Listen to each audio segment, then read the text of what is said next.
여러분 안녕하십니까? 전자신문 웨비나 전문 방송 올쇼TV 김인순입니다. 지난 2월 말 세계 최대 보안 행사인 RSA 컨퍼런스가 미국 샌프란시스코에서 열렸습니다. 매년 같은 기간 스페인 바르셀로나에서 열리는 MWC는 취소됐지만 RSA 컨퍼런스는 그대로 진행됐는데요.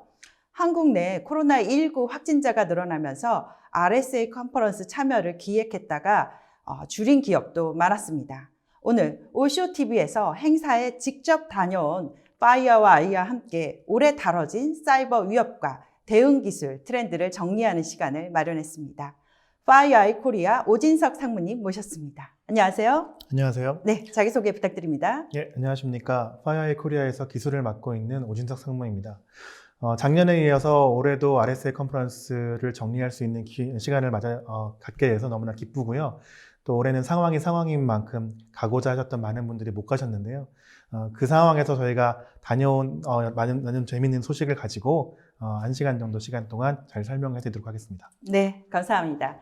오늘 발표는 약 45분간 이어집니다. 발표하는 동안 여러분들 궁금하신 내용에 대해서 질문 주시면 답변해 드리도록 하겠습니다. 질문과 함께 설문조사도 진행 중인데요. 2개 참여하신 분들께 소정의 상품도 보내드리고 있으니까 많은 참여 부탁드립니다. 자, 그럼 지금부터 올해 RSA 컨퍼런스를 총정리해 보도록 하겠습니다. 코로나19를 뚫고 RSA 컨퍼런스 다녀오셨는데요. 분위기 어땠나요?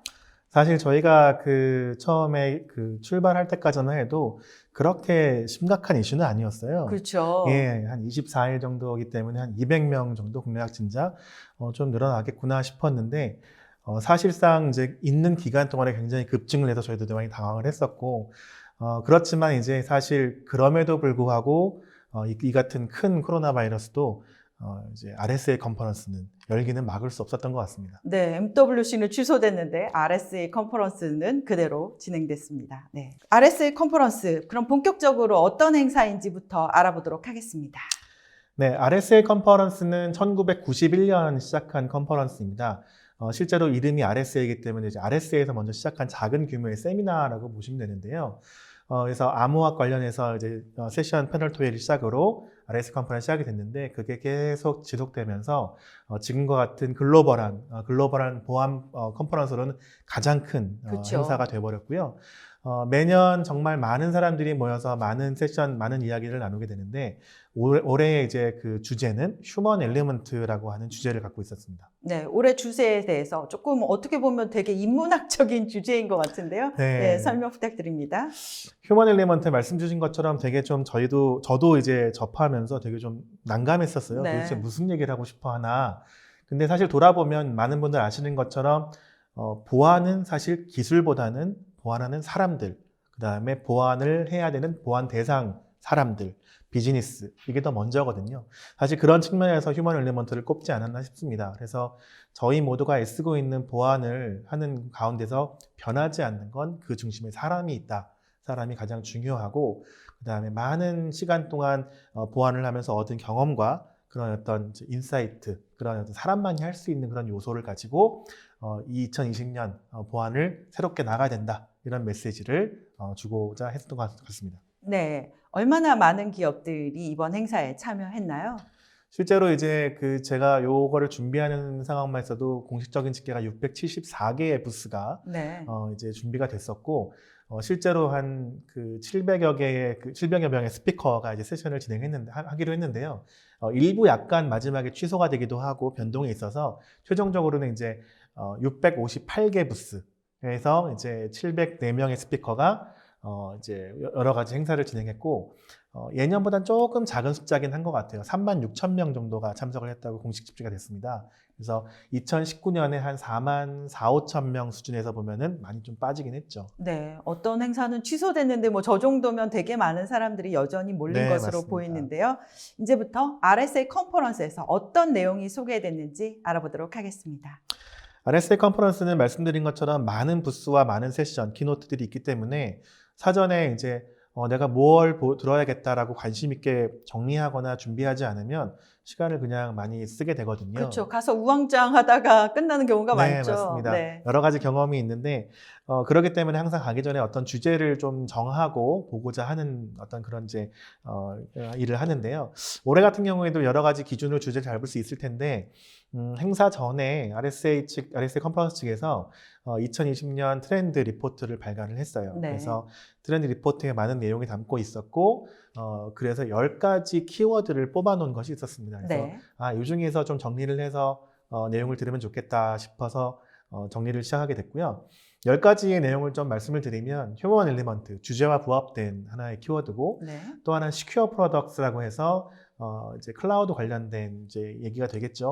오픈 소스를 가지고 많이 하는 프로덕트의 이야기, 또 IT 앤 OT 시큐리티, 그다음에 시큐어 엔지니어링, 프라이버시, 그다음에 트레드 인텔리전스, 프레임워크스, 그다음에 시큐리티 어웨어니스, 커뮤니케이션, 프로페셔널 디벨롭먼트까지 10가지 주제를 갖게 되었습니다. 네, 저 주제만 봐서는 뭐 보안의 모든 것을 다 얘기하고 있는 것 같은데요. 직접 다녀오셨으니까 저 중에 정말 중요했던 거 몇 가지만 꼽아 주시죠. 네, 사실 말씀 주신 것처럼 어느 하나 빠질 수 있는 영역이 아니고 어느 하나 중요하지 않은 영역이 없지만 이제 제가 좀 바라보는 관점에서 5가지로 좀 크게 정리를 해봤는데요. 첫 번째는 이제 컨퍼런스의 주제이기 때문에 휴먼 엘리먼트. 그다음 또 하나는 이제 빠질 수 없는 주제가 돼버린 보안의 큰 요소죠. 트레트 인텔리전스, 위협 정보에 대한 부분들. 그리고 우리 모두가 지금 현재 다 오늘 지금 듣고 계신 모든 분들이 다 고민하고 계시는 클라우드 보안에 대한 이야기, 클라우드 시큐리티. 그 다음에 IT 앤 OT 시큐리티, 서플라이 체인 이슈가 많이 있죠. 그래서 어떤 얘기가 하는지 궁금했고요. 마지막으로는 프레임워크스라 그래서 쉽게는 마이터 같은 프레임워크 생각하시면 될 것 같은데요. 그런 프레임워크가 어떻게 활용되고 있는지를 한번 보고자 했습니다. 네, RSA 컨퍼런스 시작은 키노 스피치로 시작하잖아요. 네, 아침부터 열심히 줄을 서야 들을 수 있는데요. 첫 키노트 어떤 내용이었나요? 네, RSA 키노트는 사실 듣고 나면 내가 이걸 왜 들었나 싶은 생각이 들기도 하는 게 키노트 중에 하나인데요. 그래도 참 간 만큼 첫날, 화요일날 첫 세션이기 때문에 많이들 들으십니다. 첫 키노트는 잘 아시는 것처럼 RSA CEO인 로이 까이가 이제 항상 맡아서 하게 되는데요. 올해 첫 번째 키노트의 제목은 리얼리티 체크에서 스토리 오브 더 사이버 시큐리티라고 하는 제목을 했습니다. 그래서 첫 화면에 나오는 이제 그림은 없지만 불 피워놓고 둘러 앉아서 이야기하는 사람의 이야기로 시작을 해요. 네. 우리가 어딘가 캠핑 같은 데 갔을 때 둘러 앉아서 무용담도 얘기하고 이럴 때 어떤 이야기를 이제 우리가 보안의 입장에서 어떤 이야기를 이제 둘러 앉아서 할 것이냐 이런 얘기로 시작을 했습니다. 네. 그래서 휴먼 엘리먼트에 관한 부분들을 좀 풀어냈는데요. 실제로 이제 앞으로의 사이버 공격들은 다 예상하시는 것처럼 점점 더 심해질 거고 그 경우도 많이 다양해질 거고요. 그리고 우리가 보완해야 되는 영역들도 단순한 IT 인프라가 아니라 뭐 클라우드, IoT, 서플라이 체인 굉장히 방범위한 어떤 여러 가지 이야기들을 부분들, 영역들을 우리가 담당해야 되는 게 이제 보안의 어떤 숙명이죠. 근데 그런 측면에서 봤을 때 보안이 어떻게 성숙되고 있느냐? 지금까지 우리가 보안 얘기할 때 지금 역시 현재도 마찬가지지만 보안은 어떠한 기술로, 보안은 새로운 기술로 하는 얘기를 많이 하게 되죠. 근데 이제 로이 까이가 하고자 하는 얘기는 그렇게 될수록 공격자와 보안팀만 싸움을 하고 있는 그렇죠. 이제 그런 어떤 양상으로 가게 된다.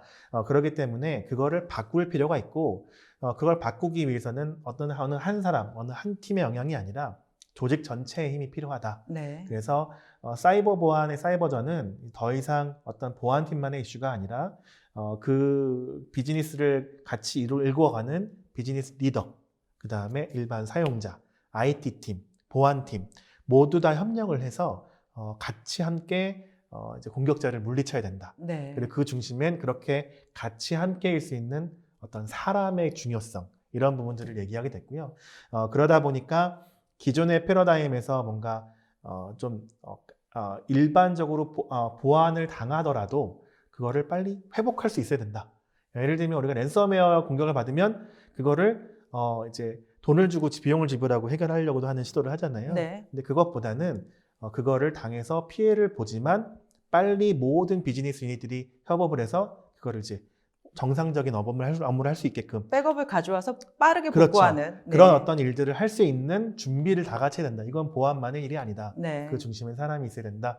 이러한 말씀 주신 것처럼 약간 철학적이면서도 심오한 내용들을 다루게 됐습니다. 네, 보안, 우리 지금 많은 방송을 보고 계시는 보안 담당자들이 정말 많은 직원들이나 아니면 윗분들에게 하고 싶었던 얘기 아닐까 싶은데요. 맞습니다. 네. 실제로 보안 담당자 하시는 분들 많이 공감하시겠지만 보안팀과 공격자의 싸움에서는 보안하는 사람들은 질 수밖에 없잖아요. 기술만 받아가 죽을 수도 있습니다. 네. 그렇기 때문에 그걸 함께 하기 위한 힘을 실어줄 필요가 있다는 아주 좋은 메시지인 것 같습니다. 네. 다음은 또 패널 토의도 또 RSA 컨퍼런스에서 재미있는 포인트잖아요. 패널은 오늘 무슨 얘기를 했나요? 패널 토의가 굉장히 많이 이루어지는데요. 사실 이 두 번째 제가 준비한 내용이 사실 패널 토의 중에 거의 탑 오브 탑이지 않을까 싶습니다. 네. 많이 아마 미디어를 통해서 많이 확인하셨겠지만 미국이 이제 화웨이, 중국에 있는 화웨이 장비에 대해 5G 장비에 대해서 이슈를 걸었고 거기에 대해서 굉장히 좀 많은 정치적인 일들도 많이 하게 됐는데요. 그 부분을 정확하게 주제를 가지고 왔어요. 네. 그래서 사실 이 제목을 봤을 때 좀 의심을 했습니다. 좀 뭐 엄한 얘기를 하지 않을까 네. 했었는데 오늘 이 패널 토의를 하기 위해서 나온 패널리스트를 딱 봤더니 정말 한판 큰 싸움이 벌어지겠구나. 그런 사람들을 정말 딱 데려왔다는 거네요, 패널에. 네, 맞습니다.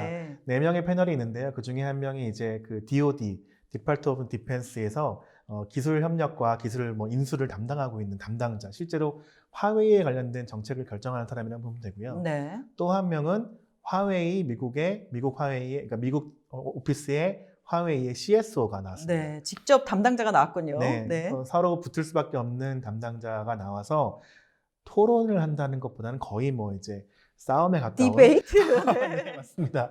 그래서 초반에는 좀 나이스하게 젠틀하게 갔지만 결과적으로 마지막에는 막 이제 서로 하고 싶은 말을 많이 하게 됐는데요. 되게 재미있었던 패널 내용이었습니다. 우리나라에서는 거의 불가능한 네. 패널 토의 아닐까 제가 그런 볼 때도 스타일이. 네. 이제 이런 게 가능한 나라가 참 좋다라는 생각도 들 정도로 되게 자유로운 토론이 있었고요. 여러 가지 주제를 준비해서 이제 흐름을 만들어 왔지만 실제적으로 너무나 이슈가 크다 보니까 사실은 그 미국의 화웨이 금지라고 하는 그것이 정당성이 있느냐라고 하는 아주 그냥 명확한 주제를 가지고 네. 50분 정도, 57분 정도 계속 토론을 진행했던 것 같습니다. 그래서 결론이 났나요? 결론은 절대 날 수 없고요. 네. 여러 가지 얘기가 나왔는데 이제 몇 가지 말씀을 드리면 이제 화웨이 입장은 단호하죠. 화웨이가 미국의 회사가 아니라는 이유로 미국이 그거를 위험하다고 판단하는 건 옳지 않다라고 네. 하는 게 화웨이의 이제 이유이고요. DoD 같은 경우에는 국가가 미국을 보호하기 위해서 많은 그 검토 끝에 내린 결정이므로 정책이므로 따라야 한다. 이게 이제 큰 골자를 이뤘고요. 그리고 여러 가지 그걸 관련해서 백도어에 대한 정보가 있느냐, DoD는 있지만 말할 수 없다. 화웨이는 그런 거 없다. 니네가 제출한도 없다. 이런 여러 가지 얘기를 했습니다. 그래서 마지막까지 끝까지 이제 CMMC, 사이버 시큐리티 머처리티 매트릭스 서티피케이션 관련된 그 어떤 기술 검증에 대한 부분까지도 끝까지 어느 하나 일치를 보지 못하고 네. 57분 만에 마지막 슬라이드가 아름다운 슬라이드가 있어요. 네네. 우리 함께 손잡고 아름답게 가자 이런 네. 슬라이드가 있는데 그걸 띄우지도 못하고 네. 그 패널 디스커션이 종료가 됐습니다. 어쨌든 서로의 입장 차이는 확인했지만 그런 얘기를 계속 할 수 있는 그런 문화는 있었다는 거네요. 네, 맞습니다. 네. 그리고 그렇게 하는 상황 속에서 그 굉장히 직접적인 얘기들을 하는데 누구 하나 눈치를 보지 않는다는 게 네. 정말 되게 좀 멋졌던 것 같아요. 예. 네. 그런 문화를 또 체험 직접 하시고 오셨네요. 네. 또 매년 RSA 컨퍼런스에서 또 올해의 사이버 위협 정리해주는 코너도 있잖아요. 네. 올해의 사이버 위협은 어떤 것이 나왔나요? 네. 산스에서 발표를 하게 되는 이제 그 세션인데요, 키노트인데 5가지 가장 위험한 새로운 기술이라고 해서 발표를 하게 됐습니다. 산스의 모든 얘기들이 사실 저희가 다 피부로 느낄 만큼 있는 내용일 수도 있고 아닐 수도 있습니다. 산스라는 조직의 특성도 좀 있는데요. 기술적으로 봤을 때 첫 번째는 언급된 부분은 커맨드 앤 컨트롤 통신, 네. C2 통신이라고 하죠. C2 통신에 대한 부분들은 저희가 많이 알고 있어요. 콜백이라는 이름으로. 근데 그거의 다양성이 얼마나 많은지를 저희가 많이 느끼지는 못하고 있는데 산스가 정리를 해보니 굉장히 많은 내용들이 포괄되어 있고 공격자들이 그런 것들을 많이 이제 매트릭스화 해가지고 다양성을 더 만들어 나가고 있다. 그래서 거의 뭐 C2 통신과 공격에 대한 골든 에이지 이런 얘기 표현을 하기도 했습니다. 네. 그 두 번째로 나왔던 얘기는 리빙 오브 더 랜드라는 단어를 썼는데요. 우리말로 하자면은 자급자족의 삶 뭐 이런 얘기를 할 수 있는데 이건 비즈니스와 되게 관계가 있는 부분입니다. 비즈니스가 다 클라우드 기반, 사스 기반으로 넘어가다 보니까 예전 전통적인 방식의 어떤 이제 파일 기반 이런 것들이 굉장히 먹히지 않게 되겠죠. 그리고 비즈니스 유닛들도 그런 것들을 동작하기 위해서 스크립트 형태라든지 이런 코드 형태의 어떤 작업들을 많이 하는데요. 공격자 역시 똑같은 방식으로 그런 부분들을 진행하게 돼서 내가 공격에 필요한 모든 리소스와 자원들을 스스로 만들어내는 방식의 이제 그런 이제 공격들이 진행이 되고 있고 네. 그런 부분들은 사실 제거하기도 참 힘들다 이런 얘기를 언급을 했습니다. 그리고 세 번째는 그 Deep Persistence라고 해가지고 이제 옛날로 치면은 땅바닥에 떨어진 USB를 두지 말아라. 이런 얘기를 그런 많이 얘기 많이 했었죠. 했죠. 네. 네, USB를 꼽으면 뭐가 실행이 되거나 아니면 USB를 꼽는 순간 막 키보드 에뮬레이터 통해서 뭔가 스크립트를 짜거나 막 이런 일들이 있었는데 지금 최근에 발견된 것들은 USB가 아니라 그 모바일 케이블, 충전 케이블. 케이블이요? 네, 맞습니다. 충전 케이블이 그 기능을 담당하고 있는 사례들이 있다고 합니다. 엄청나네요. 충전 케이블 안에 악성 프로그램을 심어놓은 거네요. 그렇죠. 케이블에 있는 작은 칩 안에 그런 코딩을 네. 시켜놔서 그걸 통해서 모바일 기기에 꼽는 순간 굉장히 더 간편하게 뭔가 이제 수행할 수 있는 방식들을 취하게 되고요. 그래서 예전보다 더 사실 요즘 USB 드라이브가 어디 떨어져 있으면 사실 쉽지 않거든요. 그렇지만 케이블이 좀 좋은 게 있으면 그렇죠. 케이블은 또 네. 언제 어디서나 유용하게 쓸 수 있기 때문에 탐 나거든요. 예, 역시 예. 공격자는 그 언제나 이렇게 되게 딱 공격할 수 있는 취약점을 정확하게 네. 알고 있는 것 같아요. 맞습니다. 네. 포인트를 잘 잡고 있는 것 같고요. 그래서 개인적으로 굉장히 조심해야 되고 이런 것들은 어떤 경각심을 가져야 될 필요가 있다 이런 얘기를 해줬었고요. 네. 그다음 또 하나의 세 번째 주제는 우리가 방금 얘기한 것처럼 케이블을 보면 주사되는 이유는 우리가 모바일 기기를 너무 사랑하거든요. 그렇죠. 항상 충전돼야 되거든요. 항상 모자라요. 그러니까 모바일 기기 안에 사실 너무나 많은 데이터가 들어가 있고 그 데이터에 거의 중독 수준으로 쓰고 있기 때문에 그렇죠. 그거는 개인의 입장으로 또 기업의 입장으로도 굉장히 취약한 포인트가 되는 거고요. 그리고 그거를 보호하기 위한 수단들을 또 일반 개인들이 많이 하지도 않아요. 잠금 장치도 안 하고 여러 가지 뭐 인증도 안 하고 이런 부분이 많이 있기 때문에 그런 부분들을 잘 해놔야 나를 보호할 수 있다. 그리고 투팩터 인증도 너무 신뢰할 수 없다. 굉장히 네. 우회 가능한 부분들이 많기 때문에 그런 부분들을 좀 소개했던 것 같습니다.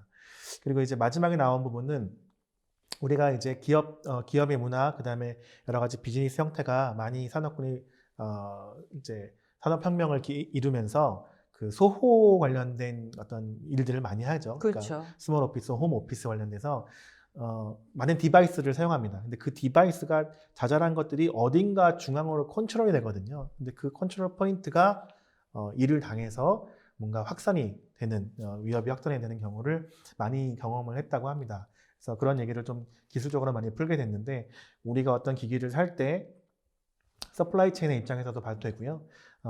기기를 사거나 뭔가를 운영할 때 그 플랫폼 자체의 신뢰도, 안정성에 대해서도 한번쯤 고민해보고 기업 입장에서는 특히나 고민해볼 필요가 있는 것 같습니다. 네, 이번에 5가지 발표는 정말 신선하고 재미있는 것들이 많이 들어있는 네. 것 같아요. 네, 산스 특징상 사실 저거를 듣기가 참 힘든 것 되게 같아요. 기술적으로 발표하죠. 네, 말도 저도 엄청 들어봤어요. 빠르고요. 네네네. 그래서 어쨌든 나름 열심히 정리를 해봤습니다. 네, 다음 키노트는 어떤 내용이었는지 설명 부탁드립니다. 이번 키노트는 사실 클라우드에 관련된 내용으로 좀 정리가 되어 있어서 제가 정리를 해봤는데요. 이제 VM웨어에서 이제 그 사우스웨스트 에어라인과 함께 발표한 내용입니다. 네. 그래서 많이 아는 내용 중에 하나로 이제 우리 계속 말씀드린 것처럼 기업 환경이 변하고 있다. 클라우드에 관련된 부분들, 사스에 관련된 부분이 변하고 있어서 예전처럼만 보완할 수 없는 환경이 되었고 그 다음에 그 환경들이 앞으로 계속 변모할 것이다. 이제 이런 얘기를 하게 되고요. 그런 입장에서 이제 사우스웨스트 에어라인에서 어떻게 이 환경들을 극복해 나갔는지 변화를 네. 이런 부분들을 좀 얘기하게 됐는데 대부분 사실 조금 저희가 예상할 수 있는 범위 내에 있어요. 뭐 클라우드 관련된 어떤 서비스, 솔루션 이런 언급도 좀 있었고요. 이제 첫 번째로 꼽을 수 있는 건 기존의 환경에서 사실 문제가 됐던 게 문제가 됐다고 얘기했던 게 뭐냐면 IT팀과 보안팀의 어떤 비협조? 그게 미국도 똑같나요? 네, 저희 우리나라도 지금 사실- 오늘 웨비나를 보고 계시는 많은 분들이 네, 그런 문제 겪고 계실 텐데. 똑같다고 언급을 했고요. 실제로 77%의 CISO 모임에서 이제 그 임원 모임에서 그런 얘기가 나왔다고 합니다. 네. 이제 설문조사도 있는데 어쨌든 그런 것처럼 협업이 문제여서 보완이 안 되었다면 사실 그 상태로 클라우드 플랫폼으로 옮겨가는 건 사실 말이 안 되거든요. 네.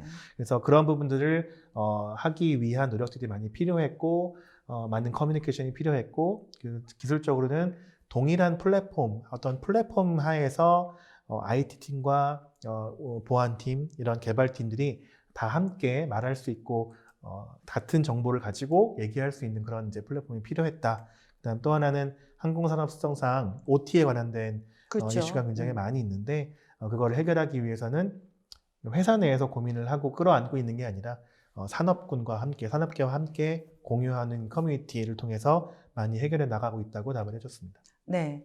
키노트 정리해 주셨는데 사실 RSA 컨퍼런스에 가보면 또 키노트 말고도 정말 수백 개의 세션이 열리잖아요. 그 중에서 엑기스만 뽑아서 전달해 네. 주시죠. 세션은 말씀 주신 것처럼 키노트가 한 30여 개, 30여 개 된다 그러면 나머지 한 600개, 네. 500개 되는 세션들이 운영이 되는데요. 네. 사실 다 들을 수도 없고요. 굉장히 기술적으로 뎁스 있는 세션들이 많이 있기 때문에 정리하기도 좀 벅찬 것도 사실입니다. 그래서 사실 제가 정리하지 않았지만 말씀으로 소개드리고 싶은 건 올해 이제 키사 쪽에서 발표했던 세션이 하나 있어요. 네, 한국인터넷진흥원이죠. 그렇죠. 네. 한국인터넷진흥원에서 이제 RSA에 가서 발표를 하셨는데 이제 서플라이 체인 굉장히 어려운 주제를 가지고 발표를 해주셨고 네. 그 내용을 봤더니 그 서플라이 체인에 특별하게 공격하는 기법이라든지 실제 사례에 대한 어떤 분석했던 내용들 이런 부분들을 정리를 해서 발표를 해주셨는데 참 되게 좋은 내용이었지만 굉장히 기술적으로 뎁스가 깊어서 여기 같이 소개 자리에는 제가 만들지는 않았습니다. 한국의 아마 진흥원이 그런 그 RSA 컨퍼런스 세션을 한 게 되게 드문 일일 거예요. 네, 저도 그래서 맞습니다. 자주 참여했었는데 그런 세션 본 적이 없었어요. 네. 그래서 좀 관심 있게 봤습니다. 한번 이제 끝난 다음에 그런 것들을 다시 돌아볼 수 있는 방법이 있으니까 지금 오늘 세션 들으시는 분들도 한번 찾아서 들어보시면 되게 좋을 것 같습니다. 네. 제가 정리한 어쨌든 그 세션은 이제 트레드 인텔에 관련된 세션을 준비를 했는데요. 사실 내용을 깊게 보지는 않았고 패널만 보고는 딱 픽을 했어요. 네. 한 이유는 패널 3명이 지금 그림이 보이시는데 첫 번째 앉아있는 사람이 넷플릭스의 인텔 담당자입니다. 네. 그리고 가운데 앉아있는 사람이 저희 파이어의 리서처고요. 네. 맨 끝에 오른쪽에 앉아있는 사람이 시만텍의 리서처예요. 그래서 네. 이 3명의 조합이 뭔가 좀 내용이 심상치 않겠다. 약간 아까 화웨이 이슈처럼 재미있지 않을까 하고 좀 들었는데 세 분 다 참 사람 좋은 분이시더라고요. 아, 네. 네. 그래서 되게 흥미진진하진 않았고 그렇지만 무의미하지 않았습니다. 그래서 내용을 좀 살펴보면 트레드 인텔을 많은 기업들이 고민을 하고 있는데 고민을 할 때 어떤 부분을 고려해야 되는가, 무엇이 준비가 필요한가 이런 이제는 부분을 조목조목 짚어서 좀 얘기를 하게 됐고요. 네.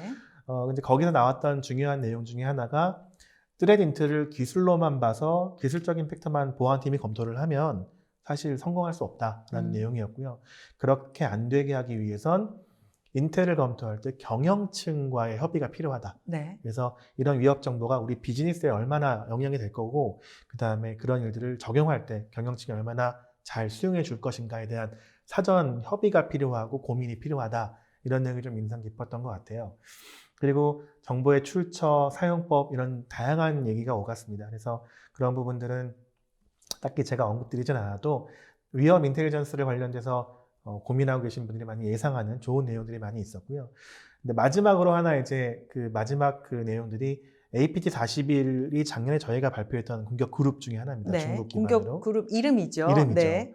근데 똑같은 공격 그룹 저희 입장에서 사실 똑같다고 보진 않지만 파이어 네. 입장에선 이제 시장에서 말할 때 똑같은 그룹을 시만텍에서는 그래프라고 부르거든요. 네. 보안업체마다 다 부르는 이름이 좀 다르죠. 악성 코드가 나왔을 때도 그렇잖아요. 맞습니다. 네. 그래서 딱 그 마지막 질문이 그거예요. 넷플릭스 담당자한테 물어봤죠. 네. 이렇게 다 다르게 얘기하는데 담당자, 고객 입장에서는 그걸 어떻게 쓰니? 이렇게 음. 물어보는 거죠. 그랬더니 이제 거의 욕하진 않았지만 네. 욕하고 싶은 마음으로 미쳐버리겠다 이런 식으로 이제 얘기를 네. 하더라고요. 그래서 사실인 것 같습니다. 저희 어쩔 수 없는 숙제이긴 하지만 그 각 벤더가 얘기하는 인텔리전스 정보를 신뢰할 수 있느냐 여부를 판단도 하셔야 되고, 그다음에 그 이름들을 가지고 특징을 판단해서 같은 내용인지도 판단하는 것도 사실 고객의 몫이기도 합니다. 물론 네. 각 벤더가 더 노력을 해야겠지만 그런 부분이 현실상 많이 존재하고, 그렇게 하기 위해서 인텔 담당자만 고민할 게 아니라 전체 같이 고민하고 풀어가는 게 필요하다, 이런 내용들이 좀 도출이 되는 것 같습니다. 네. 갑자기 질문 생각이 났는데요. 네, 그러면 보안 업체들이 모여서 같은 그 네, TTP. TTP를 갖고 있는 네. 그룹을 이름을 이렇게 같이 정해주면 안 될까요? 어려운 문제인가요? 네, 사실 뭐 저희 한국끼리 해볼 수 있으면 참 좋을 것 같은데요. 한번 자리를 마련해 주시면 저희가 해볼 수 있을 것 같고요. 네, 알겠습니다. 부가적으로는 이제 여러 가지 프레임워크나 여러 가지 보안 정책을 마련하는 그 서드파티 기업들에서 그런 일들을 로제타 스톤이라고 해서 만들고 있긴 합니다. 네. 그래서 이제 그런 부분을 참조할 수 있지만, 말씀 주신 것처럼 한번 만나서 얘기할 수 있으면 더 좋을 것 같습니다. 서드파티에서 또 그런 걸 하고 있는 네, 데들이 하고 있군요. 있습니다. 네. 필요는 있는 것 같습니다. 네, 맞습니다. RSA에는 컨퍼런스도 많이 열리지만 또 대규모 전시도 함께 있는데요. 전시 트렌드는 어땠는지 살펴보도록 하겠습니다. 전시 부스는 세션보다 더 어려움이 있습니다. 많이 가보셔서 아시겠지만 처음에 노스나 어떤 그 부스가 있는 공간에 딱 들어가자마자 일단 눈이 굉장히 즐겁죠. 많은 볼거리가 그쵸? 많아서. 네. 그래서 잘못된 부스로 들어가면 시간을 다 뺏기게 되는. 그래서 필요한 내용만 선별해서 골라서 보게 되었고요. 그래서 그 기준은 아까 말씀드린 것처럼 5가지 포인트에 맞춰서 업체들을 좀 방문을 하고 내용을 확인했습니다. 그럼 첫 번째 포인트에 관련된 부스 내용부터 알아보도록 하겠습니다. 휴먼 엘리먼트죠? 네, 휴먼 엘리먼트를 기술적인 관점에서 부스에서 각 벤더에서 어떻게 확인할 수 있을까 궁금하긴 했는데요. 예상했던 대로 2가지로 크게 나눠질 수 있었어요. 하나는 사람을 교육하고 트레이닝하는, 이런 사람의 어떤 보안 성숙도를 올리는 것에 이제 초점을 둔 기업들의 부스가 있었고요. 네. 또 하나는 이제 우리가 소위 말하는 고위험군 사용자, 임직원. 사람이 중요한데, 사람이 중요하니까 내부에 있는 사람들을 잘 통제하는 게 중요하다. 이런 관점에서 이제 휴먼 엘리먼트를 얘기했던 2가지 부스가 있었는데요. 첫 번째 소개드릴 회사는 이머시브 랩스라고 해서 트레이닝을 담당하고 있는 그런 이제 회사입니다. 근데 이 회사가 좀 재밌었던 거는, 옆에 그림으로 조금 보이시겠지만 저게 마이터 프레임워크이라는 그 프레임워크를 썼는데요. 우리가 보통 교육할 때 막 정책 교육, 뭐 일반 기술 교육을 되게 알아서 KPI를 짜고 교육을 하는데, 이머시브 랩에서는 이거를 보안 프레임워크에 맞춰서 교육하는 플랫폼을 가지고 있어요. 네. 그래서 각 개별 임직원이 본인이 해당하는 업무에 대한 어떤 교육을 들으면 그게 어느 위협 그 코드와 프레임워크에 맞는지가 표시가 되고 스코어링이 됩니다. 그래서 1명, 2명 교육을 받으면 그 교육된 결과를 바탕으로 우리 기업이 위협의 관점에서 이쪽은 되게 잘 돼 있고 이쪽은 좀 약하구나, 이런 부분들을 가시화시킬 수 있는 되게 좀 참신한 아이디어였지 않았나 싶었습니다. 네. 이렇게 직원들을 온라인 교육을 통해서 우리 기업의 보안 수준을 알 수 있는 새로운 아이디어네요. 맞습니다. 네. 그러니까 CSO나 CISO 입장에서는 굉장히 유의미한 데이터가 될 것 같고요. 그래서 그런 부분들을 단순하게 텍스트 기반이 아니라 핸즈온 기술적인 트레이닝도 할 수 있게끔 만들어놓은 재미있는 회사였습니다. 네. 그리고 또 옆에 있는 코드42가라는 회사는 말씀드린 것처럼 고위험군에 대한 트래킹을 하는 그런 기술을 갖고 있었는데요. 굉장히 잘 통제하고 잘 모니터링할 수 있는 그런 좋은 기술도 갖고 있었고, 직원 입장에서는 저렇게까지 우리를 트래킹해야 되나 싶은 네. 내용이 보일 수 있을 만큼 자세한 내용을 포함하고 있었습니다. 어쨌든 정보에 대한 모니터링, 자산에 대한 관리, 이런 측면에서는 굉장히 좀 유의미한 내용이었습니다. 파이어아이는 어떻게 했는지를 말씀을 잠깐 드리면, 파이어아이는 2개의 부분들에 대해서 조금 다른 어프로치가 있는 것 같습니다. 그냥 휴먼 엘리먼트, 사람에 대한 부분들을 좀 더 저희가 항상 말씀드리는 것처럼 전문성을 가지고 얘기를 하는데요. 맨디언트의 전문성 많이 말씀을 드렸습니다. 그걸 통해서 저희가 보안을 운영하면서 조직화시키든지 기술적으로 구현을 해야 되는지 실제적으로 대응을 한다든지 이런 측면에서 직접적인 사람의 도움을 통해서 이런 부분들을 많이 해결할 수 있는 그런 방법들을 많이 제공을 하고 있고 그런 부분을 통해서 휴먼 엘리먼트의 중요성을 저희가 더 이제 많이 말씀드리고 있지 않나 생각을 해봤습니다. 네. 두 번째 키포인트였죠. 클라우드 시큐리티에서는 어떤 트렌드가 있었는지 알아보도록 하겠습니다. 지금 듣고 계신 많은 분들이 아마 클라우드 시큐리티 관련해서 어떻게 얘기를 하나 궁금해 하실 분들이 많으실 것 같아요. 현재 기업들이 많이 고민거리를 갖고 있는데요. 부스에 가보면, 이제, 요즘 어떤 게 보안의 트렌드구나 하고 이게 굉장히 많이 느껴지는데, 클라우드는 정말 많이, 사실 클라우드를 얘기하지 않는 부스도 없고요. 그 다음에 클라우드만 얘기하는 부스도 없습니다. 그러니까 클라우드는 이미 우리 인프라의 일부가 되어 있는 것처럼 생각이 되고요. 이제 그런 보안을 얘기하는데, 그런 여러 가지 내용들을 제가 좀 정리를 좀 해보려고 해봤더니 크게 세 가지로 나눌 수 있을 것 같아요. 첫 번째는 첫 번째 모든 보안 벤더, 클라우드 보안에서 하는 보안 벤더가 진행하는 내용 중에 하나가 클라우드에 대한 가시성 확보가 제일 큰 숙제인 것 같습니다. 그렇죠. 그래서 어떻게 우리가 사용하는 클라우드 비즈니스 유닛이나 어플리케이션이나 뭐 서버라든지 인스턴스라든지 그 내용들의 그 안에서 일어나고 있는 일이 어떤 일이 일어나고 있는지를 다 보고 싶다가 첫 번째고요. 본 상황에서 그 중에 우리가 원하지 않았던 행동이 무엇인지 정의하고 싶어 하는 그런 어떤 요구에 맞춰서 그거를 접근하기 위한 다양한 기술들이 나왔는데요. 첫 번째는 이제 일루미너라고 하는 회사는 제로 트러스트 관련된 이제 유명한 회사 중에 하나고요. 마이크로 세그멘테이션을 통해서 굉장히 비즈니스 사스 방식의 비즈니스 유닛에 대해서 세부적으로 설정을 하고 관리를 해서 실제로 사용자가 맺는 하나의 세션들, 하나의 요청들, 이 건들을 전부 다 트래킹할 수 있게끔 네. 만들어주는 솔루션이고요. 그 다음에 G스케일러 같은 경우는 많이 아시는 것처럼 클라우드 아이솔레이션 기반으로 오퍼레이션 통제도 하고 캐스비도 적용을 하고 뭐 권한 관리도 하고 이렇게 하는 이제 기술을 갖고 있는데요. 이런 부분들의 기술들도 벤처 쪽에서도 많이 있었고, 그 다음에 저희 파이어에서 협업하고 있는 아이보스도 이런 부분에서 굉장히 기술력을 자랑을 하고 있었습니다. 네. 계속해서 클라우드 시큐리티 쪽에 파이어에는 어떤 기술을 가지고 있나요? 클라우드 시큐리티에서 파이어가 얘기한 부분들이 좀 적긴 한데요. 간단하게 말씀드리면 기본적으로 저희는 가시화의 첫 번째 목표를 두고 있습니다.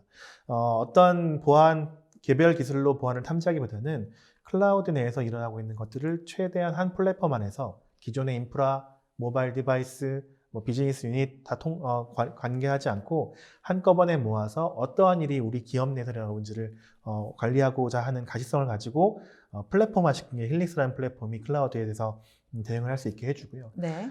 이제 올 1월에 저희가 클라우드 바이저리라고 하는 회사를 인수를 했어요. 네. 이 회사를 인수한 목적 자체는 가시화를 시키기 위해서 봤더니 그 서비스 프로바이더가 제공해주는 것 외에 그 안에 실제로 비즈니스 어플리케이션들이 동작하는 워크로드 관련된 가시화가 필요한 부분들이 있었고 통제도 필요하는데 거기에 최적화된 솔루션이 클라우드 바이저리입니다. 그래서 자세하게 설명드리지 않겠지만 저희가 전체를 아우르는 가시화와 클라우드 내의 세부적인 가시화까지 모두 다 할 수 있는 기반을 마련했고요.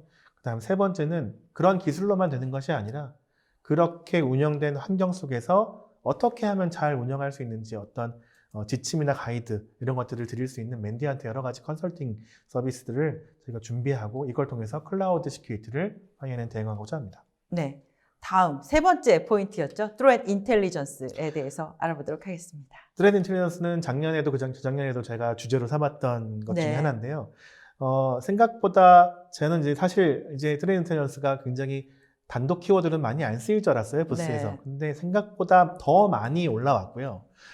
예를 들면 예상치 못했던 어떤 벤더 중에 제일 첫 번째는 아까마이였어요. 네. 아까마이 부스는 이제 뭐 전통적인 CDN 사업자의 어떤 내용보다는 트레트 인텔리전스 벤더인 줄 알았습니다. 아까마이가 그런 쪽으로 많이. 예, 본인들이 수집한 네트워크 트래픽의 정보를 바탕으로 수립한 인텔 이거를 홍보하는데 모든 부스를 사용하고 있었고요. 네.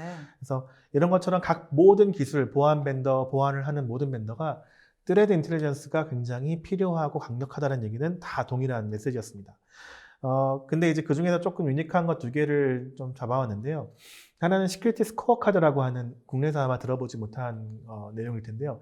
어떻게 보면 평판 기술과 유사합니다. 네. 스코어 카드라는 이름이 주는 것처럼 기업이 하고 있는 대외적인 평판, 아니면 스피어 피싱에 사용되는 도메인의 개수, 아니면 사고와 관련된 개인정보의 흐름, 여러 가지 비즈니스 관련된 내용들의 각기 개별 평판과 활동들을 모아서 스코어링을 해주는 네. 이제 그런 서비스고요. 그걸 통해서 우리 회사가 지금 어떤 영역들이 이제 좀 위협적으로 위협을 받고 있고 거기에 따른 외부의 위협은 무엇인지 이런 것들을 정리해주는 좀 새로운 접근 방법의 트레이드 인텔리전스 있었습니다. 그리고 이제 트랙 쿼티엔트라고 하는 부분은 회사는 사실 저희 쪽 힐리스와 되게 추구하는 바가 비슷한데요. 네. 이제 위협 인텔리전스를 가지고 위협 인텔리전스를 기준으로 해서 가지고 있는 정보를 가시화시키고 자산 관리에 그걸 좀 적극 적용할 수 하는 플랫폼으로 운영을 하고 있었습니다. 근데 이제 인텔이라고 말하는 기업들 우리가 제가 언급하지 않았던 많은 유명한 기업들도 많이 있어요. 그런 기업들도 트레이드 인텔리전스는 굉장히 많이 얘기하고 있는데요. 제가 조금 이제 재미있게 봤던 부분 중에 하나는 저희 파이어가 위협 인텔리전스를 가장 리더라고 맨날 얘기를 하고 있고 실제로 그렇게 평가를 받고 있는데 그 단편적인 예 중에 하나가 저희가 얘기하는 APT 그룹 네. 명칭입니다. 저희가 어떤 명칭을 사용했을 때 어느 한 벤더도 그거를 사용하지 않는 벤더가 없어요. 그러니까 네. 저희가 발표했던 그룹에 대한 TTP 그런 특징들, 공격에 대한 어떤 내용들, 인디케이터들을 다 이제 그들의 인텔에 녹여서 사용을 하고 있습니다. 네. 그렇다는 얘기는 사실 그런 것들을 정의할 수 있는 이제 파이어의 인텔이 굉장히 유니크하다라는 내용을 스스로 좀 자부심을 갖고 느꼈고요. 저희가 또 이제 그런 것들을 어떻게 보면 일부 기업들에서는 파이어의 인텔리전스가 조금 이제 폐쇄적이지 않느냐, 너무 혼자 가지 않느냐 이런 얘기를 좀 많이 하시는 것 같은데 이제 그런 것들을 깨기 위해서 많은 협업을 하고 있었고요. 기간 중에는 어노멀리라고 하는 인텔 기업이랑 또 이제 얼라이언스를 맺어서 네. 서로 좋은 시너지를 이제 기대해 볼 수 있을 것 같습니다. 네. 그럼 이제부터 네 번째 포인트였죠. IT와 OT에 대한 보안 이야기를 해보도록 하겠습니다. IT, OT 부분은 사실 세션에서는 굉장히 많이 언급이 됐습니다. 네. 세션에서는 서플라이 체인, 다양한 서플라이 체인, OT 이야기, ICS 이야기 있었지만 기술 부스에서는 여전히 사실 기술적으로 이렇게 가시화시킬 수 있는 게 별로 없었던 것 같아요. 그래서 제가 이제 다른 부스가 좀 생각보다 실망스러웠었는데 첫 번째는 이제 포스카우트라고 해서 우리가 NAC로 많이 알고 있는 회사죠. 근데 이 회사가 이제 OT 쪽 사이트에도 네트워크 관점에서 네트워크의 장점을 살린 OT 쪽 내용들을 가지고 왔는데 취약점 정보, OT 사이드의 취약점 정보와 네트워크 메타데이터를 결합해서 뭔가 그런 내용을 가지고 관리를 하게 해주는 그러니까 OT 사이드에 있는 네트워크 관점의 행위들을 뭔가 위협의 관점으로 딱 정의를 하고 싶었던 것 같습니다. 그래서 네. 그런 가시화 부분들은 좀 새로운 접근이었던 것 같고요. 또 하나는 전통적으로 OT 사이드에서 아시는 것처럼 IT와 OT 사이드는 단방향 통신을 해야 되거든요. 그렇죠. 그 단방향 통신을 하고자 하는 안전한 단방향 통신 기기들이 많이 나와 있죠. 그렇죠. 네, 그 중에 하나가 이제 올 사이버 디펜스라고 하는 회사인데요. 네. 이 회사 역시도 이제 그러한 기술을 가지고 다이오드를 가지고 단방향 통신을 할 수 있게끔 지원해주는 이제 그런 이제 제어 시스템 안으로는 못 들어가게 하고 그렇죠. 나오는 데이터만 쓰는 맞습니다. 거죠. 네. 그래서 모니터링만 할 수 있게끔 하는 그런 안전한 환경을 구축하는데 사실 보면 느끼는 게 역시 OT 사이드 이제 ICS 관련된 이런 서플라이 체인은 어떤 한 기술로 막을 수는 없겠구나. 이게 비즈니스 로직이기 때문에 특히나 그리고 그게 제약된 게 너무 많기 때문에 네, 그렇죠. 좀 얘기하기가 쉽지 않구나를 많이 느꼈고요. 그래서 저희 파이어아이 같은 경우에도 그거를 해결하기 위해서 기술적인 접근 방법이라기보다는 매니지 디펜스라고 해서 저희가 관리하는 서비스, 모니터링하고 운영해드리는 관리 서비스의 OT 사이드 관리가 있고요. 그런 걸 통해서 할 때 클라로티라고 하는 회사와 함께 하는 서비스 내용도 좀 소개를 하고 있고 또 하나는 맨디언트에서 많은 OT 사이드의 전문가를 통해서 운영하고 계시는 OT의 위험성, 현재 어떤 잘 설정된 부분들, 잘못 설정된 부분들을 확인할 수 있는 여러 가지 어세스먼트, 펜테스트 이런 부분들도 이런 부분을 통해서 사실 이제 OT 사이드의 IT와 OT 간의 간극과 그런 보안성을 저희가 좀 확인시켜 드리고 있습니다. 네. 벌써 다섯 번째 포인트네요. 네, 프레임워크에 대해서 알아보도록 하겠습니다. 프레임워크는 작년에 굉장히 여러 가지로 저희도 많이 하이라이트 시켰고 모든 벤더에서 많이 하이라이트 시켰죠. 마이터 ATT&CK라고 하는 이름을 많이 들어보셨을 겁니다. 저희도 굉장히 많이 사용했는데요. 사실 마이터 프레임워크는 되게 오래된 프레임워크예요. 계속 발전을 해왔고 근데 이제 그 내용들이 정말 올곧게 열심히 정리를 해서 굉장히 정말 박수를 많이 쳐줘야 되는 이제 그런 내용인데요. 하나의 프레임워크 안에 어떠한 공격이라도 이제 어떠한 새로운 공격이 들어와도 이 공격이 어느 단계에 어떤 특징을 가지고 있구나고 딱 집어낼 수 있는 프레임워크예요. 그러니까 현존하는 모든 공격들을 도식화해서 딱 찍을 수 있게 만들어 놓은 프레임워크라고 볼 수 있거든요. 네. 그래서 이 프레임워크가 굉장히 많은 내용을 담고 있고 이 프레임워크를 하나를 딱 클릭했을 때 예를 들면 스피어 피싱이다 그러면 스피어 피싱을 사용하는 공격 그룹이라든지 그 공격 그룹의 다양한 또 전략이라든지 기술적 특징이라든지를 다 정의하고 있습니다. 그래서 이런 부분들은 사실 저희가 보통 말할 때 TTP 정의하기가 굉장히 힘들다고 얘기하는데 그 부분들을 잘 녹여낸 그런 프레임워크이고요. 저희가 이제 RSA 그 컨퍼런스 세션과 별도로 저희가 개별 세션을 만든 게 있었는데 그때도 이제 마이터 쪽에서 와서 발표를 해줬는데요. 네. 업데이트를 잠깐 드리면 작년에 이제 클라우드 관련된 어택 프레임워크가 나왔고요. 네. 그다음에 올해 ICS에 대한 어택 프레임워크도 프레임이 공개를 네. 한다고 합니다. 막 이제 공개를 한 것 같아요. 네, 그래서 네. 내용을 확인 못했지만 그래서 이게 단순하게 인프라 용도가 아니라 클라우드 OT 사이드 전체 우리 모든 것들을 한 프레임 안에서 볼 수 있게끔 하는 좋은 툴이라고 생각을 하고요. 그래서 이 툴을 활용한 모든 벤더의 활동들이 많이 있었고 이제 이렇게 옆에 로고를 제가 적어 놓은 것처럼 뭐 제로노스라든지 스플렁크 우리가 알고 있는 많은 플랫폼들은 이 마이터 프레임워크이 정의한 코드들을 다 사용하고 있습니다. 네. 그래서 어느 하나의 이벤트가 발생하면 이벤트는 어떤 공격 단계에 어떤 내용입니다. 쉽게 알 수 있게끔 정의하는 걸로 많이 활용을 하고 있었죠.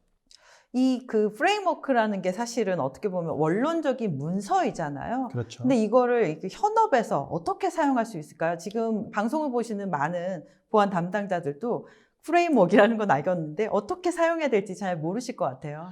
일단 기본적으로는 이제 할 수 있는 부분 아주 쉬운 거는 프레임워크를 따라서 탐지된 이벤트가 어디에 매핑되는지를 매칭시켜 보면 제일 좋을 것 같아요. 네. 그래서 저희도 그렇게 파이어아이도 하고 있는데요. 근데 그걸 좀 극대화할 수 있는 방안이 뭐가 있을까 저희도 고민을 많이 했던 것 같습니다. 그래서 제가 말씀드리고 싶었던 건 그 프레임워크를 가지고 우리 기업의 보안성을 확인할 수 있다 그러면 아까 교육에서 한번 말씀드린 것처럼 교육뿐만 아니라 실제 보안 솔루션들의 운영 형태가 얼마나 보안성을 유지하고 있느냐 이런 것들을 한번 얘기할 수 있으면 좋을 것 같았고 이제 그런 부분들을 저희 파이어아이가 베로딘이라는 회사를 인수하면서 네. 맨디드 밸리데이션, 시큐리티 밸리데이션이라고 하는 영역으로 들어왔습니다. 그래서 저희가 가지고 인텔, 저희가 가지고 있는 여기 전문성 이걸 가지고 밸리데이션을 할 수 있는 기업의 보안 수준을 평가를 할 수 있는 그런 이제 플랫폼을 기술을 인수를 했고 그 통해서 이제 마이터 프레임워크 같은 프레임워크를 통해서 우리 보안 수를 좀 적나라하게 볼 수 있는 그런 서비스를 제공해 드릴 예정입니다. 네. 그럼 전시 부스의 파이어아이는 어떤 기술과 서비스를 전시하셨나요? 제가 앞에서 여러 가지 말씀드린 것처럼 파이어의 뭐 클라우드에 대한 힐릭스 플랫폼, 그 다음에 클라우드 바이저리, 그 다음 뭐 위협에 대한 위협 인텔리전스, 맨디안 서비스 이런 얘기를 많이 하게 됐고 이제 부스 내에서 이런 데모도 하고 진행을 많이 했습니다. 근데 그 중에 이제 하나 말씀을 좀 드리고 싶은 건 저희가 매년 발표하고 있는 M 트렌드 리포트라는 게 있죠. 네. 네, 그 부분을 저희가 또 기간 내에 발표를 했는데요. 그래서 M 트렌드 리포트를 이제 부스에서 설명을 좀 많이 해드렸는데 몇 가지 특징을 좀 뽑자면 첫 번째로는 저희가 매년 이제 그 듀얼 타임이라고 합니다. 그래서 공격 지속 시간이죠. 공격자가 들어와서 그다음 발견될 때까지 시간을 네. 얘기하는데 그 시간이 한 28% 정도 줄었어요. 엄청나게 줄었네요. 그렇죠. 28%면. 그럼 작년에 계속 좀 주는 추세로 있는데 여러 가지 의미가 있겠지만 어쨌든 줄고 있다는 건 첫 번째로 저희가 잘하고 있는 부분들이 있다는 것. 보안 담당자들이 잘하고 그렇죠. 있는 거죠. 여러분께 잘하고 빨리 계시기 발견하는 때문에 거죠. 네, 네. 잘하고 또 기관들이나 여러 가지 외부 기관들도 더 열심히 좋은 정보를 가지고 활동하고 있다는 것. 또 하나 우리가 잘 아는 것처럼 랜섬웨어 때문에 그럴 수도 있다는 것. 네. 랜섬웨어는 감염이 되면 바로 인지가 되기 때문에 그렇죠. 지속시간이 짧죠. 그렇죠. 그런 부분 때문에 아마 조금 줄지 않았을까 생각을 해봅니다. 그리고 또 하나는 이제 공격의 모든 행위들이 아마 다 금전적인 부분들, 파이낸스를 목적으로 하는 공격으로 많이 변모하고 있고, M트렌드는 저희 맨디언트가 침해 사고를 한 결과만 가지고 정리를 하는 겁니다. 그렇죠. 그렇기 때문에 침해 사고를 해봤더니 많은 고객들이 클라우드 쪽으로 번져져 있는 것, 침해 현장이 번져져 있던 네. 경험을 많이 했다는 얘기를 좀 하게 됐고요.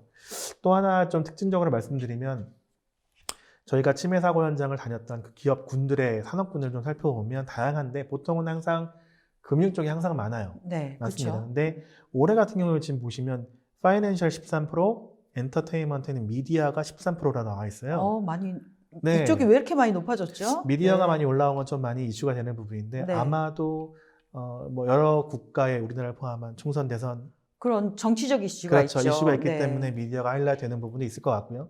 또 하나는 이제 부장님처럼 되게 이제 유명한 저널리스트들은 큰 타겟이 되는 겁니다. 왜냐하면 많은 고객의 임원도 만나고요. 쉽게 진입 장벽이 낮기 때문에 부장님을 저희가 공격자가 보안 대상으로 취약점이군요. 제가 네네네. 이제 그런 의미도 포괄할 수 있을 것 같습니다. 네. 실제로 그런 사례들이 있기 때문에 이런 통계치가 나왔던 거고 기자들한테 이상한 메일들이 많이 오곤 그러시죠. 네, 네. 하죠.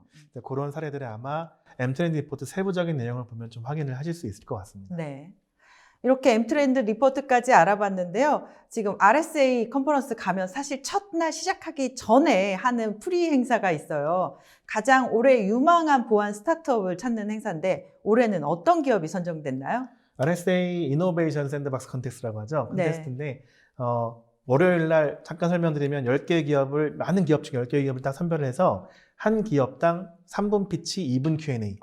정말 짧으네요. 네. 5분 만에 본인의 회사를 어필해야 되는 건 아주 굉장히 모든 CEO들이 이제 한창 힘들어하는 건데요. 그 이제 여러 가지 그 기업들이 다 이제 선정이 10개가 됐고 여기 10개 탑 10 안에 들어간 것만도 굉장히 유망한 회사죠. 근데 그 중에서 올해는 시큐리티 AI라고 하는 회사가 1위로 선정이 됐습니다. 네. 이 회사를 잠깐 소개를 드리면 우리가 이제 뭐 데브옵스, 데브섹옵스라고 하는 것처럼 프라이버시옵스라고 하는 영역의 선두주자라고 하는데요. 네. 그냥 내용을 보면 개인정보 관련된 부분인데 개인정보가 우리가 아는 것처럼 이제 단편적이지 않잖아요. 글로벌해지고 굉장히 비즈니스가 막 펼쳐져 있는 상황에서 어느 한 개인이 내 정보는 어디 있나요? 물어보면 알 수도 없고 그렇죠. 예전처럼 원하는 DB 시스템이 있는 것도 아니고 모든 어플리케이션이 쉐어하고 있기 때문에 그런 부분들을 빨리 가시화시키고 그걸 정리를 해야 GDPR이나 뭐 캘리포니아 CCPA 같은 그런 컴플라이언스도 만족시킬 수 있거든요. 그래서 그런 부분에서 좀 가시성과 유연성을 인정받은 그걸 또 AI 기반으로 구현을 했기 때문에 네. 이제 말로 물어보면 답을 딱 데이터를 표출해 주거든요. 네. 네, 그런 것들이 되게 크게 어필했을 약간 것 같은데요. 좀 네. 팬시한 게 있었는데 네. 어쨌든 좋았던 것 같습니다. 그래서 그런 새로운 좀 측면이었던 것 같고 이래서 1위로 선정이 되었습니다. 네. 지금까지 RSA 컨퍼런스에 대해서 많이 알려주셨는데 이제 총정리 부탁드립니다. RSA 컨퍼런스 처음 말씀드린 것처럼 난해한 주제라고 생각을 해서 어려움이 있었는데요. 생각해보니까 되게 좀 기본적인 얘기로 돌아가는 것 같습니다. 사람을 중심으로 보안이 운영이 되고 사람이 운영을 하고 있는 거고 사람 대 사람의 싸움이고 그 싸움을 하기 위해서 인텔 정보나 여러 가지 프레임워크, 플랫폼들은 당연히 필요할 수밖에 없고요. 그렇게 안전한 비즈니스 유닛이 갖춰졌을 때 우리가 관리해야 되는 대상인 클라우드라든지 일반 인프라라든지 서플라이 체인에 있는 OT 사이드라든지 이런 부분들도 잘 커버할 수 있을 것 같다. 그렇게 하기 위해선 이 모든 것들이 사람을 중심으로 유기적으로 잘 돌아가야 된다는 메시지를 RSA 컨퍼런스가 하고 싶지 않았나 하는 생각을 좀 해봤고요. 저 역시 매번 얘기할 때마다 새로운 기술이 나올 때마다 사람의 중요성은 커진다는 그런 믿음은 항상 변치 않고 있습니다. 그래서 보안하는 모든 분들의 중요성이 더욱더 부각되고 있는 2020년인 것 같습니다. 네. 이런 얘기들 또 어떻게 더 보고 싶으신 분들 참고할 만한 곳이 있을까요? 네, 많이들 아시기도 하시겠지만 유튜브에 보면 RSA 컨퍼런스라고 하는 채널이 있어요. 네. 거기 보면은 올해는 아마도 작년에 비해서 모든 세션들을 가급적 어떻게든지 올리려고 했던 노력이 보여집니다. 네. 왜냐하면 많이들 못 오셨기 때문에 이제 그런 부분이 있어서 대부분 제가 언급했던 세션과 진행됐던 세션들은 다 유튜브 채널에 올라가 있으니까 그런 부분들을 통해서 아까 말씀드렸던 세션들, 언급됐던 세션을 한번 돌아보시면 좋을 것 같습니다. 네, 수고 많이 하셨습니다. 저희 발표하는 동안 여러분들 질문 많이 주셨는데요. 질문 중에 답변해드리도록 하겠습니다. 설문조사도 여전히 진행 중입니다. 많은 참여 부탁드립니다. 그럼 첫 번째 질문 보도록 하겠습니다. 클라우드의 탄생 배경이 효율적인 자원의 활용, 그리고 유연, 신속, 전문성, 이듯 보안 또한 그러한 필요성이 대두되고 있다고 봅니다. 그렇기에 MSSP라는 서비스를 받기도 하는데요. 이번 RSA에서 파이어와이어 같이 글로벌 보안 기업들이 국내 MSSP 대비 차별화할 수 있는 서비스를 많이 발표했다고 하는데 이 차이점에 대해서 국내와 글로벌 기업의 차이점을 좀 설명해 주실 수 있을까요? 네, 국내와 글로벌이라기보다는 현재 이제 많이들 MSSP 서비스를 사용하는 부분들이 인프라에서 출발을 했고요. 그다음 인프라의 어떤 기본적인 모니터링 기반으로 출발했다고 하면 사실상 현재 지금 요구되는 기능들은 그거보다 좀 더 진화된 기능들을 어떤 내용들을 원합니다. 그래서 예를 들면 보안의 뎁스, 어떤 단편적인 이벤트를 정리해 주는 게 아니라 정말 중요한 것들을 전문가를 통해서 분석을 하고 분석된 결과를 통해서 이렇게 대응 앞으로 해야 됩니다. 네. 지금 해야 되는 거를 비즈니스 유닛한테 알려주는 게 되게 중요하거든요. 근데 이제 FireAI Managed Defense라고 하는 서비스가 있습니다. 이제 글로벌한 트렌드는 단편적인 이벤트를 정리해 주는 게 아니라 그 이벤트의 의미와 결과까지 정리를 네. 하고 그걸 통해서 바로 액션할 수 있게끔 제공해 주는 게 굉장히 필요하고요. 어떻게 보면 일방향적인 서비스, MSSP 서비스가 아니라 뭔가 그 서비스 해주는 서비스 MSSP와 이제 고객과 거의 한 팀과 같이 이렇게 네. 운영할 수 있는 그런 이제 기반으로 서비스하는 게 FireAI는 Managed Defense라고 제공을 하고 있습니다. 네, 다음 질문 보도록 하겠습니다. 트레트 헌팅에 관한 트렌드에 대해서도 설명해 주시면 좋겠습니다. 트레트 헌팅에 관한 트렌드는 사실 벤더마다 얘기하고 있는 트레트 헌팅의 목적이나 방법이 좀 다르긴 한 것 같아요. 네. 예를 들면 이제 그러니까 그거에 기반하는 건 그 트레트 인텔리전스와 그다음 트레트를 정의하는 개개인 기업마다 좀 다른 것 같습니다. 네. 네트워크 기반으로 뭔가를 정리하는 회사들은 기업들은 트레트 헌팅이 네트워크에 관련된 정보를 뭔가 네트워크의 이상 행위를 찾아내는 것들로 얘기할 수 있을 것 같고요. 그 다음에 뭔가 파일 기반이면 파일 이렇게 좀 정리를 하게 되는데 트레트 헌팅이라고 하는 부분들은 사실 여전히 가장 상위의 그 보안성을 가지고 있는 기업들이 추구하고 있는 목적 중에 하나고 많은 그 부스에서 봤을 때 트레트 헌팅을 하기 위해서 어떻게 하면 기술적 머신러닝을 이용하든 AI를 이용하든 어떤 인사이트를 줄 수 있느냐. 네. 예, 이게 뭔가 좀 다른 정보라고 하는 인사이트를 어떻게 하면 줄 수 있을지를 많이 고민을 하게 되고요. 그 인사이트를 받아서 이제 사람이 새로운 그 기준을 갖게 되는 이제 그런 방식으로 좀 많이 설명이 되고 있었던 것 같습니다. 네. 다음 질문 보도록 하겠습니다. 클라우드 쪽 질문이 많네요. 네. 클라우드 플랫폼 내에 인스턴스 사용 보안에 대해서 설명을 부탁드렸습니다. 클라우드 내 인스턴스 보안에 대한 부분들을 정의하기는 제가 큰 경험이 없긴 합니다. 근데 이제 아까 클라우드 시큐리티 부분을 말씀드릴 때도 좀 말씀드렸지만 사실 인스턴스 내에서 있는 액티비티를 보고자 하는 레벨들이 레이어들이 굉장히 다양할 수 있을 것 같아요.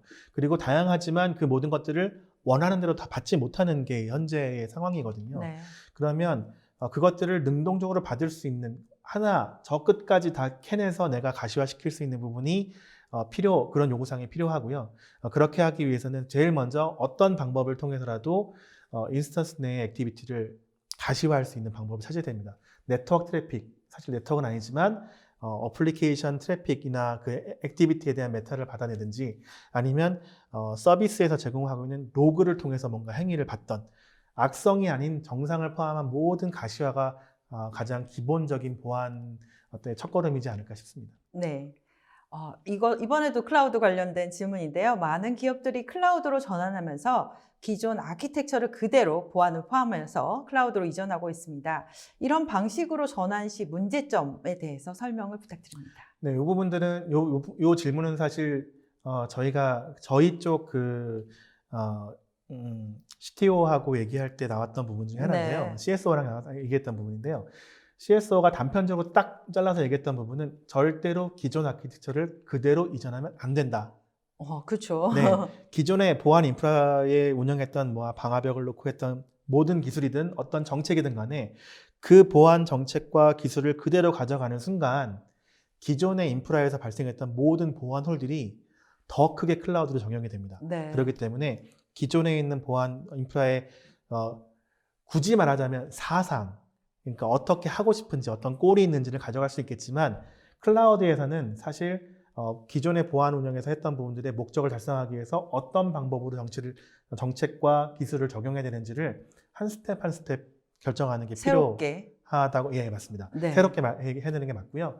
그다음에 그런 얘기는 이제 제 얘기가 아니라 이제 그 예전 작년에도 나왔던 얘기인데요. 산스에서도 똑같은 얘기를 했었어요. 네. 산스에서도 클라우드 보안을 하기 위해선 그 하나하나의 스텝들을 새롭게 재정의할 필요가 있다라고 얘기를 했었습니다. 근데 여태까지 많은 보안 담당자가 기존의 레거시 환경에서 보안을 하는 데 익숙했기 때문에 그렇습니다. 새로운 인프라로 갔을 때 거기서 어떻게 해야 될지 모르는 이런 상황들이 많이 발생하면서 저런 문제가 일어나고 있는 맞습니다. 것 같습니다. 네. 그렇기 때문에 더 지금 뭐 용어로 따지면 데브섹옵스 같은 네. 그런 개념들이 더 활발해져야 사실 클라우드에 더 적합한 보안 모델이나 기업에 적합한 모델이 나올 수 있지 않을까 생각합니다. 네, 다음 질문 보도록 하겠습니다. 이번 RSA 컨퍼런스 2020의 부스를 돌아보니 많은 유력 업체와 신생 업체들이 MDR에 주력하고 있음을 느꼈습니다. 이분은 다녀오신 분인데요. 네. 그리고 글로벌 보안 커뮤니티의 글을 보니 많은 보안 담당자들이 SOC with SIEM 이거나 MSSP, MDR을 비교하던데 파이어아이가 바라보는 각각의 장단점과 향후 전망까지 알려주십시오 하셨는데요. 네, 별도의 세미나를 네, 말씀드릴 해야 것 될 것 같은데요. 같은데요. 네. 일단 간단하게 말씀드리면 앞선의 MSSP 질문과 유사하다고 볼 수 있을 것 같아요.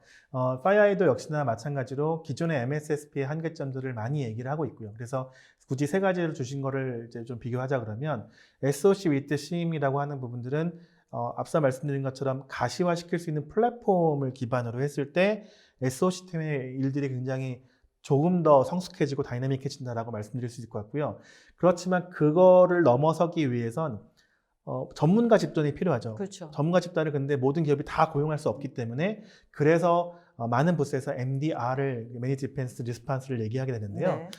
그 부분들을 하기 위해서는 사실 전문성이 얼마나 많은 기업들이 그걸 서비스해 주는지가 제일 중요할 것 같고 파이어아이 같은 경우에는 사실 셋 중에 하나의 전망을 한다 그러면 Managed Defense Response를 굉장히 강조를 하고 있는 상황이고 그 부분들은 저희가 굉장히 큰 장점이 있다고 설명을 드리고 있습니다. 네. 네, 마지막 질문 드리도록 하겠습니다. 디지털 트랜스포메이션을 검토하거나 실행한 회사들은 퍼블릭 클라우드의 합리적인 비용 사용에 관심이 많습니다. 마찬가지로 클라우드에서 보안에 투자한 비용만큼 효과적으로 잘 사용하고 있는지를 주기적으로 평가하고 보완할 수 있는 프레임워크가 있을까요? 하고 질문 주셨는데요. 네, 일단 뭐 굉장히 좋은 질문이면서 네. 뭐 어려운 질문이기도 합니다. 근데 이제 지금 제가 주신 질문을 보고 딱 생각이 드는 건 세션에서 마지막에 설명을 드렸던 저희 밸리데이션을 가지고 얘기할 수 있을 것 같습니다. 그래서 인프라이든 클라우드든 간에 사실상 기업이 운영한 환경들이 얼마나 안전하고 그리고 내가 아까 말씀드린 건 새로운 정책들로 뭐 클라우드를 적용했다 하더라도 그것이 얼마나 잘 돌아가고 있는지는 어떤 주기적인 평가가 필요한데요. 첫 번째는 뭐 제일 쉽게 접근할 수 있는 건 펜테스트 개념이 되겠죠. 레드티밍 같은 펜테스트가 되겠지만 그거를 지속적으로 하기엔 좀 힘들기 때문에 그렇게 할 수 있는 플랫폼은 저희 파이어아이가 말씀드렸던 베로딘이라고 하는 이제 플랫폼, 밸리데이션 플랫폼을 말씀드릴 수 있을 것 같고요. 그런 부분들에 대한 좀 추가적인 내용들 궁금하신 부분 저희가 따로 설명을 드릴 수 있었으면 좋겠습니다. 네, 오상무님 오늘 수고 많이 하셨는데요. 소감 한 말씀 부탁드릴까요? 네, RSA를 다녀온 다음에 뭔가 그 마음이 되게 커서 항상 시간을 넘겨서 많이 발표를 하는 것 같아요. 올해도 여러분들이 많이 가고자 하셨으나 코로나 때문에 가지 못했기 때문에 더 열심히 보려고 노력했고요. 그 내용들을 잘 전달하기 노력했습니다. 그래서 부족한 부분도 있었지만 그런 부분들은 저희가 또 따로 만날 수 있는 기회를 통해서 저희가 지속적으로 제가 좀 설명드리고 저희가 파이어아이가 지원할 수 있도록 노력하도록 하겠습니다. 오늘 좋은 시간 기회 주셔서 너무 감사드립니다. 네, 감사합니다. 네, 지금까지 올해 RSA 컨퍼런스의 기술과 트렌드에 대해서 정리해 봤습니다. 오늘 오쇼TV는 여기까지입니다. 시청해 주신 여러분 감사합니다.